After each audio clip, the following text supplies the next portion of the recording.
Аймгийн засаг даргаас төвчүүлсэн уриалга өгсөн үүрэг чиглэлийн дагуу Тархуул аймгийн хөдөлмөр халамжийн үйлчлэгийн газраас 2024-өөс 2025 оны хичээлийн шинжилгээг өгтөн хамтдаа сурч боловсрын аяныг зохион байгуулсан байна. Аяны хүрээнд тээвэр дархан компанитай хамтран нийгмийн дэмжлэг тусалцаа зайлшгүй шаардлагатай айл өрхийн ерөнхий боловсролын сургууль болон сургуулийн өмнөх боловсролын насны нийт 90 орчим хүүхдэд 18 нэр төрлийн 30 гаруй сая төгрөгийн өртөг бүхий хичээлийн хэрэгцээл, гутал, хувцас зэрэг эд материалын тусламж дэмжлэгийг үзүүллээ.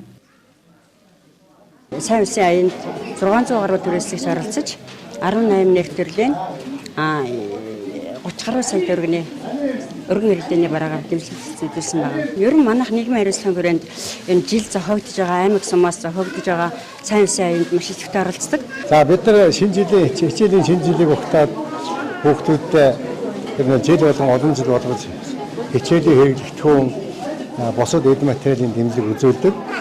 За аймгийн даргаас өгсөн үүрэг чиглэлийн дагуу бас энэ ажлыг зохион байгуулж байна. Дархан сумын 1-ээс 16 өргөн малчин багийнхаа эрхүүдээс судалгаа авч байгаа. Тэгээ багуудынхаа хүүхдүүдэд сургуулийн өмнөх болсон сургуулийн ерөнхий болсон сургуулийн хүүхдүүдэд тодорхой хэмжээний дэмжлэг үзүүлж ажиллаж байна. Халуун сэтгэлийн аянд мөн олон улсын худалдааны төв бичиг хэргийн дэлгүүрийн төлөөлөл нэгдсэн байна.